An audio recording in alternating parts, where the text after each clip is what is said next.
Welcome back to the VC3 News Update. I am Shanette Hackshaw with the top headlines. The greatly anticipated Sandals Resort in Buckermans Bay should be completed by the end of the year, with a target date of March 2024 slated for the official opening. Speaking on NBC Radio's face-to-face program, Prime Minister Gonsalves said the contractors should be handing over the completed building to the owners by year-end, January the latest. When you have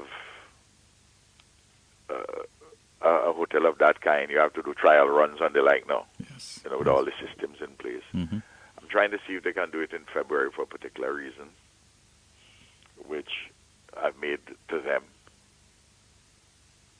It would be a wonderful thing if it were open, because we are thinking of having a big event in February next year.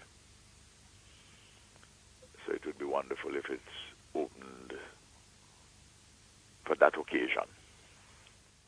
The Prime Minister also noted that the Holiday Inn Hotel located at Diamond is also proceeding quite well with its construction. However, he said he is hoping to see the works ramp up at the Royal Mill at Rotten Mill and Black Sands at Mount Wynne. The hotel project, in relation to both the government and the Trinidad investors, that is to say the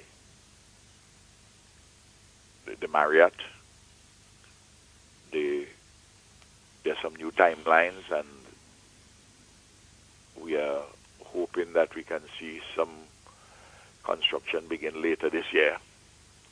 They were thinking about maybe the first quarter, but we're trying to see if we can help them revise those timelines.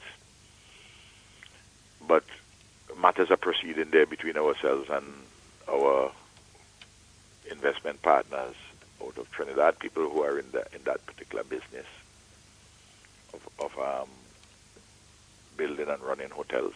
Dr. Gonsalves, in continuing with his update on major projects ongoing in the country, said that regarding an update on the acute referral hospital at Annesville, something was brought to his attention, which is, according to him, people are trying to game system by putting up additional structures at Pole Yard.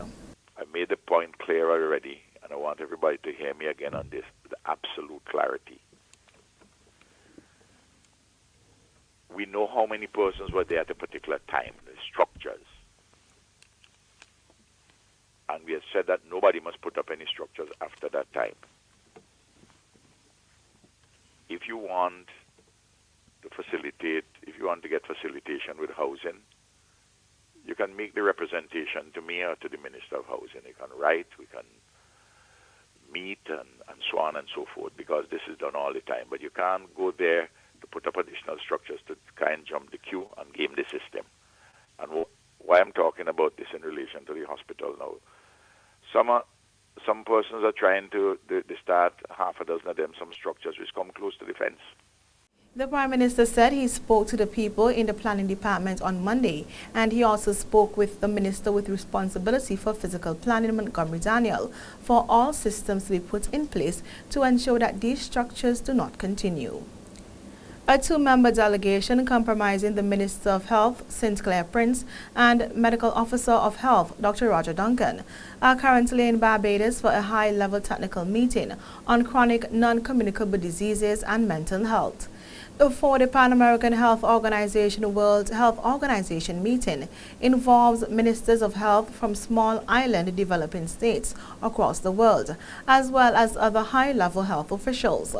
Among the issues to be discussed are the impact of non-communicable diseases, individual governments' plan to tackle these, as well as the consequences of climate change on NCDs and mental health.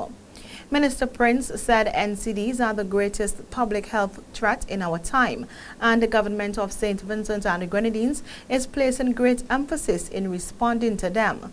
The Ministry of Health has designated 2023 as the year for increased focus on NCDs and mental health. In St. Vincent and the Grenadines, chronic non-communicable diseases account for over 60% of deaths each year.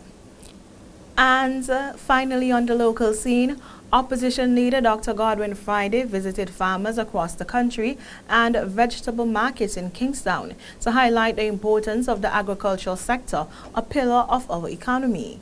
The visit comes following Dr. Friday's speech at the NDP Hope Rally, in which he offered hope building an economy that will create more and better jobs. It further stated that the economic plan is centered on 4 pillars: agriculture, tourism, the blue economy, and the new economy. Dr. Friday and other members of the NDP will be making a number of visits to farmers to listen to them and discuss the challenges they face. As part of Dr. Friday's plan to make agriculture a pillar of the economy, the NDP would boost investment in the sector and create much-needed jobs for people across the country.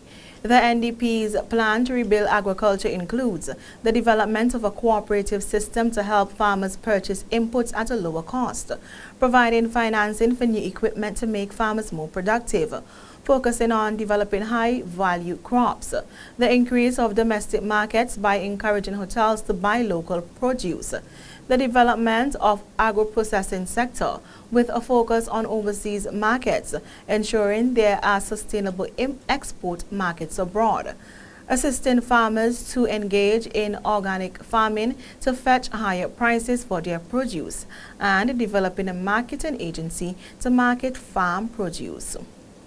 Those are our local news stories. Continue watching the VCU3 News Update on Channel 114, where we bring you regional and international news, along with the VCU3 Sports Update.